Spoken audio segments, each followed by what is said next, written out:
तनवीर ही तनवीर है, मुंह से बोलता है जैसे, मुंह से बोलता है जैसे कुरान की वो तकरीर है। बलागल उला बिकमालिही कशफत तुजा बिजमालिही, हसनत जमीउ खिसालिही। सल्लिमू या कौम बल सल्लु अला सदरिल अमीन, मुस्तफा मा जाअ इल्ला रहमतन लिल आलमीन। अम्मा बाद। करम এবং এই এলাকার সম্মানিত মুসল্লিয়ানে কেরাম, হাজিরিন সামিঈন, আসসালামু আলাইকুম ওয়া রাহমাতুল্লাহি ওয়া বারাকাতুহু। সালামের জবাবটা তো সুন্দর হলো না, আরো একটু জোরে বলা যাবে না? আবারও সালাম দিচ্ছি, আসসালামু আলাইকুম ওয়া রাহমাতুল্লাহি ওয়া বারাকাতুহু। আল্লাহ রাব্বুল ইজ্জা ওয়াল জালালের রহমতে আমরা সকলে ভালো আছি তো? আলহামদুলিল্লাহ। আল্লাহ আমরা কি চাই যে আমাদের এই ময়দানে আপনারা মনোযোগ দিয়ে শুনবেন, ইনশাআল্লাহ রাব্বুল আলামিন আমাদের সকলকে তার মকবুল বান্দা হিসেবে কবুল করবেন। এই জন্য সকলে একটু সামনে এসে বসেন, কেউ পিছনে বসবেন না। এই জায়গাটিকে রাব্বুল আলামিন অত্যন্ত সম্মান করেছেন। আল্লাহ রাসূল বলছেন, লা ইয়াকুদু কওমুন ইয়াযকুরুনাল্লাহা আযযা ওয়া জাল ইল্লা হাফফাতহুমুল মালায়েকা ওয়া গাশিয়াতহুমুর রাহমাহ। ওয়াবাসী একত্রিত হয়ে কোথাও আল্লাহর জিকির করে, আল্লাহ কোরআনের আলোচনা শুনে, ওই জায়গাটিকে আল্লাহ তাআলার রহমতের ফেরেশতারা চতুর্দিক থেকে ঘিরে ফেলে। বলেন না সুবহানাল্লাহ। আমরা যদি আমাদের চর্মচোখে সেটা আমাদেরকে রহমত দিয়ে ঢেকে ফেলা হয়েছে। ওয়া নাযালাত আলাইহিমুস সাকিনাহ, এবং আমাদের উপরে শান্তি প্রশান্তি নাযিল হচ্ছে। সুবহানাল্লাহ বলবেন না? শুধু তাই নয়, রব্বুল আলামিন তার নিকটতম যেই ফেরেশতারা আছেন তাদের কাছে আমাদের ব্যাপারে প্রশংসা করে আলোচনা। যাকে জান্নাতে নিতে চান তাকে দ্বীনের সঠিক বুঝ দান করেন। বলেন না সুবহানাল্লাহ। তাকে দ্বীনের সঠিক বুঝ দান করেন। এই জন্য দেখবেন আমরা যারা এখানে আছি, আল্লাহ রাব্বুল আলামিন মাহফিলে আসছে না, মাহফিলের বাহিরে আছে, ঘোরাফেরা করছে, অযথা সময় নষ্ট করছে। আল্লাহ রাব্বুল আলামিন তাদের জন্য কল্যাণ চান নাই। আল্লাহ রাব্বুল আলামিন চান নাই তারা জান্নাতে আসবে। সুতরাং আমরা যারা এখানে আসতে পেরেছি, অবশ্যই রাব্বুল আলামিন আমাদের জন্য কল্যাণ চেয়েছেন। এই জন্যই আমাদেরকে এই বুঝটা দান করেছেন যে কোথায় এসে বসলে জান্নাত পাওয়া যাবে। আর আলহামদুলিল্লাহ, রব্বানা লাকাল হামদ হামদান কাসীরা তাইয়িবান মুবারাকান ফীহি, লাকাল হামদু ইয়া রাব্বি কামালিক ওয়া আযীম সুলতানিক। আলহামদুলিল্লাহ। প্রিয় ভাইরা, আল্লাহ রাব্বুল আলামিনের বান্দার উপর হক হচ্ছে, এটা আল্লাহর হক। তো রাব্বুল আলামিন যখনই কোরআনুল কারীমে তার হকের ব্যাপারে আলোচনা করেছেন, ঠিক তারপরেই তার সৃষ্টির মধ্যে এমন একটি সৃষ্টি রয়েছে, সৃষ্টি করেছেন কোন কায়নাতের যিনি রব, সেই আল্লাহ যখন তার নিজের হকের কথা বলেন, ঠিক তারপরেই ওই সৃষ্টির হকের কথা বলেন। আল্লাহু আকবার। সেই সৃষ্টিটা কারা? তারা হচ্ছে বাবা মা। সুবহানাল্লাহ। বাবা মার হকের ব্যাপারে রাব্বুল আলামিন অত্যন্ত গুরুত্ব দিয়েছেন। যে রাব্বুল আলামিন নিজের হক আদায় নিজের হকের ব্যাপারে কথা বলেছেন, ঠিক তারপরেই বাবা মার হকের কথা আদায়। তুশরিকু বিহি শাইআ ওয়া'বুদুল্লাহ ওয়া'বুদুল্লাহ ওয়া লা তুশরিকু বিহি শাইআ, বান্দা আল্লাহর ইবাদত করো এবং আল্লাহ লা ইয়াগফিরু আন ইউশরাকা বিহি ওয়া ইয়াগফিরু মা দুনা যালিকা লিমান ইয়াশা। আল্লাহ রাব্বুল আলামিনকে শরীক করা যাবে না। ইহসানা, বাবা মার হক আদায় করতে হবে, বাবা মার সাথে সৎ আচরণ করতে হবে। এটা কার অর্ডার? আল্লাহর অর্ডার। আল্লাহু আকবার। রব্বুল আলামিন বলেন ওয়া কাদা রাব্বুকা, আর সুপ্রিম কোর্টের যে রায় হয় ওই রায় কি আর পরিবর্তন করা যাবে? এইরকম রব্বুল আলামিন কবা করেছেন, আল্লাহ রাব্বুল আলামিন রায় দিয়েছেন যে বান্দা আমার সাথে আর কাউকে শরীক করা যাবে না, আমাকে ছাড়া যাবে না। এটা কার হুকুম? আল্লাহর হুকুম। এবং সাথে সাথে বলেছেন ওয়াবিল ওয়ালিদাইনি ইহসানা, এবং পিতা মাতার প্রতি ইহসান করতে হবে। একেবারে বিচার দিয়ে শাসন করে দিয়েছেন, অর্ডার করে দিয়েছেন, আপনাকে করতেই হবে, একেবারে কম্পালসারি। ওয়ালিদাইকা ইলাইয়াল মাসির। আল্লাহু আকবার। রব্বুল আলামিন বলছেন আমার শুকরিয়া আদায় করো। কার শুকরিয়া? আমার শুকরিয়া আদায় করো এবং তোমার বাবা মার শুকরিয়া আদায় করো। মনে রাখবে তোমরা পিতা মাতার সাথে উত্তম আচরণ করো। তাদের সাহাবী তিনি বলেন সাআলতু রাসূলুল্লাহি সাল্লাল্লাহু আলাইহি ওয়াসাল্লাম আইয়ুল আমালি আহাব্বু ইলাল্লাহ। আমি রাসূল সাল্লাল্লাহু আলাইহি ওয়াসাল্লামকে জিজ্ঞেস করলাম, হে আল্লাহর রাসূল, আল্লাহর কাছে সবচেয়ে বেশি প্রিয় কোন আমল রয়েছে, সবচেয়ে বেশি প্রিয় কোন কাজটা রয়েছে? ক্বালা আস-সালাতু আলা ওয়াক্তিহা। আল্লাহ রাসূল বলেন যে সঠিক সময়ে নামাজ আদায় করা। আল্লাহর কাছে সবচেয়ে প্রিয় কাজগুলোর মধ্যে একটি হচ্ছে সঠিক সময়ে নামাজ আদায় করা। রব্বুল আলামিন যে 5 ওয়াক্ত নামাজ আমাদের উপর ফরজ করেছেন, এই নামাজগুলো সঠিক সময়ে পড়া এটা আমাদের উপরে ফরজ করেছেন। এটা যদি বান্দা সঠিক সময়ে পড়তে পারে এবং এই সঠিক সময়ে পড়াটাকে রব্বুল আলামিন বেশি পছন্দ করেন। বুঝতে পেরেছেন? এরপরে কুলতু সুম্মা আইয়ু, সাহাবী বলেন এরপরে আমি জিজ্ঞেস করলাম এরপর কোনটি? ক্বালা বিররুল ওয়ালিদাইন। আল্লাহ রাসূল বললেন যে পিতামাতার সাথে সদ্ব্যবহার করা। সুবহানাল্লাহ। পিতামাতার সাথে সদ্ব্যবহার করা।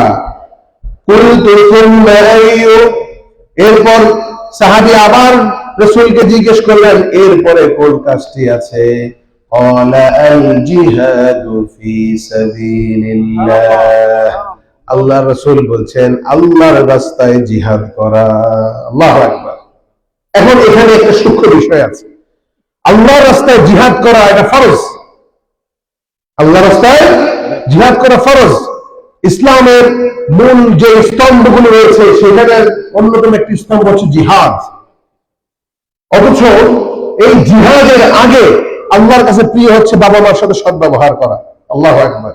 দেখেন কতটা ইজ্জত রব্বুল আলামিন এই পিতামাতাকে দিয়েছেন, যে জিহাদের আগে রব্বুল আলামিনের কাছে প্রিয় কাজ হচ্ছে সন্তান যেন তার বাবা মার খেদমত করে, বাবা মার সাথে সদ্ব্যবহার করে, বাবা মার সাথে নাফরমানি না করে। আল্লাহু আকবার। কত সম্মান রব্বুল আলামিন বাবা মাকে দিয়েছে। পারবো না সেভাবে আমাদের বাবা মাকে সম্মান করতে? পারবো না? রব্বুল আলামিন তৌফিক দান করেন। একবার এক সাহাবী সে জিহাদে যাবে, আল্লাহ রাসূলের কাছে এসে বলল, হে আল্লাহ রাসূল, আমি জিহাদ করতে চাই, যুদ্ধ হবে, সেই জিহাদ যুদ্ধে যারা যারা শরীক হবে তারা যোগদান করছে, ঠিক তেমনি তিনিও আসলেন, বললেন যে আমি জিহাদ করতে যাব। তখন আল্লাহ রাসূল বললেন আহাইয়ু ওয়ালিদাক, তোমার বাবা মা কি জীবিত আছেন কিনা? ক্বালা নাম। তখন সাহাবী বলল জি আল্লাহ রাসূল, তারা জীবিত আছেন।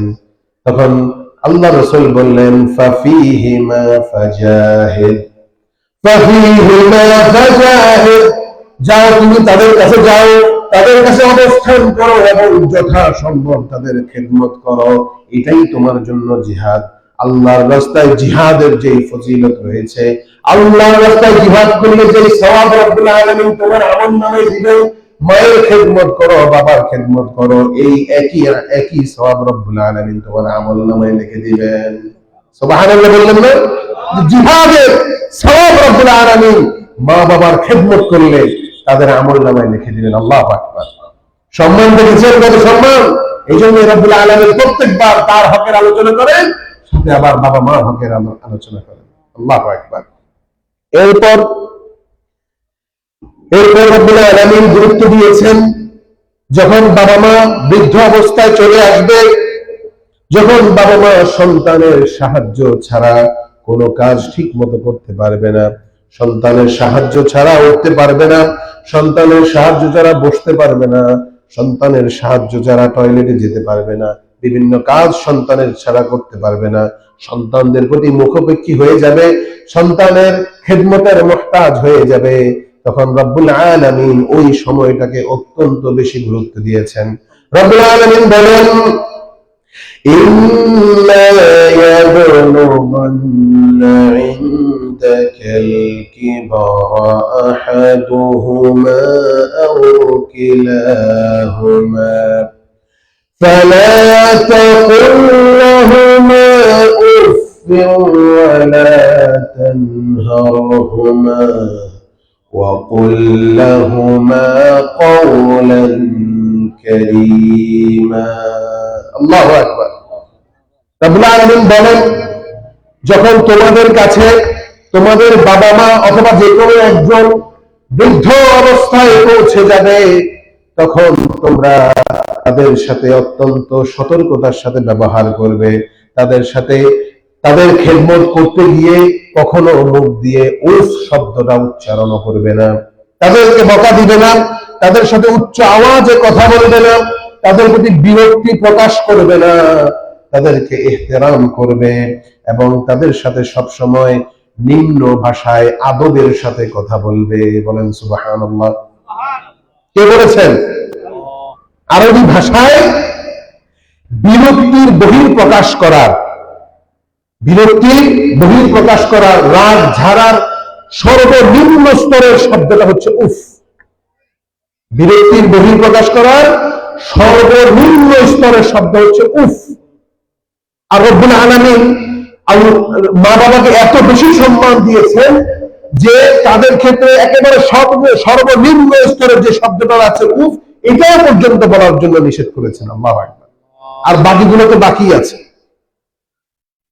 আহা, আমাদের মাঝে অনেক সন্তানরা আছে, তারা তাদের মা বাবাকে গালি দেয়, ঠিক কিনা? গালি দেয় না? মা বাবার উপরে হাত তুলে, মায়ের চুল ধরে টানে, বাবা মাকে ঘর থেকে বের করে দেয়। এরকম সন্তান মনে হয় আপনাদের এলাকায় নাই? আছে, প্রিয় ভাইরা, আছে। অথচ রব্বুল আলামিন দেখেন একেবারে অপমানের সর্বনিম্ন যে শব্দ, যেটা উফ বুঝে, এই উফ শব্দটাও তোমরা বলতে পারবে না। আল্লাহু আকবার। আর অথচ আমরা কত অন্যায় করছি। আমাদের হাসর কি হবে আল্লাহ রাব্বুল আলামিন জানেন। এই জন্য আমাদেরকে সতর্ক থাকতে হবে। বাবা মা যখন বার্ধক্য অবস্থায় আসে, বুড়ো হয়ে যায়, এটা সন্তানের জন্য যেমন নেয়ামত, তেমন আবার জাহান্নামে যাওয়ার জন্য রাস্তা। নেয়ামত কি? যদি সন্তান ওই সময় বাবা মার সঠিক খেদমত করতে পারে, যথাযথ খেদমত করতে পারে, বাবা মাকে সম্মান দিতে পারে, বাবা মার সাথে ইহতিরামের সাথে ব্যবহার করতে পারে, বাবা মার হক যথাযথভাবে আদায় করতে পারে, তখন এই বার্ধক্যের কালটা তার জন্য নিয়ামত হয়ে যাবে। এই উসিলায় সে জান্নাতে যাবে। বলেন সুবহানাল্লাহ। আর যদি এই অবস্থায় সন্তান বাবা মার সাথে খারাপ ব্যবহার করে, তাদের ঠিকমতো খেদমত করে না, তাদের সাথে দুর্ব্যবহার করে, গালি দেয়, কষ্ট দেয়, এই কাজগুলো যদি সন্তান করে, তাহলে এই কাজের বিনিময়ে সে জাহান্নামে যাবে, ঠিক কিনা? এই জন্য এই বার্ধক্য অবস্থায় যদি বাবা মা চলে আসে, এটা সন্তানের জন্য যেমন নিয়ামত, তেমনি আবার দোজখে যাওয়ার রাস্তাও। এই জন্য আমাদেরকে সতর্ক থাকতে হবে। পারবো না, এই জন্য আফসোস করে আল্লাহ রাসূল সাল্লাল্লাহু আলাইহি ওয়াসাল্লাম বলেছেন, রাগিমা আনফুহু সুম্মা রাগিমা আনফুহু সুম্মা রাগিমা আনফুহু কিলা মান ইয়া রাসূলুল্লাহ قالوا من أدرك والديه عند ইনদাল কিবারি আহাদাহুমা আও কিলাইহিমা সুম্মা লাম ইয়াদখুলিল জান্নাহ। আল্লাহু আকবার। আল্লাহ রাসূল বলছেন, তার নাক ধুলায় মলিন হোক, তার নাক ধুলায় মলিন হোক, তার নাক ধুলায় মলিন হোক, তিনবার বলেছেন। তখন সাহাবায়ে কেরাম বললেন, কোন সেই কমবত, কোন সেই অবাগা ইয়া রাসূলুল্লাহ, সে কে, কার নাক এতবার বললেন যে তার নাক ধুলায় মলিন হোক, অর্থাৎ তাকে বেইজ্জতি করেছেন, অপমান করেছেন রাসূল। তখন রাসূল বললেন, ওই ব্যক্তি অবস্থায় পেয়েছে একজনকে অথবা দুইজনকে, বৃদ্ধ অবস্থায় পেয়েছে, তাদের খেদমত ঠিক মতো করতে পারে নাই, তাদের সাথে ভালো ব্যবহার করতে পারে নাই, এই জন্য সে জান্নাতে যেতে পারলো না। নাউযুবিল্লাহ। আল্লাহ রাসূল আফসোস করেছেন ওই লোকের ব্যাপারে, যে বৃদ্ধ অবস্থা আমিন তাকে জান্নাত দিল না। আল্লাহু আকবার। সুতরাং বাবা মার খেদমত করলে কি জান্নাত না জাহান্নাম? বলেন, জান্নাত না জাহান্নাম? জান্নাত। আর বাবা মার নাফরমানি করলে জাহান্নাম। রব্বুল আলামিন আমাদের সকলকে বুঝার তৌফিক দান করেন। এরপর বাবা মার সাথে যে ইহতিরাম কাছে অত্যন্ত পছন্দ হয়েছে,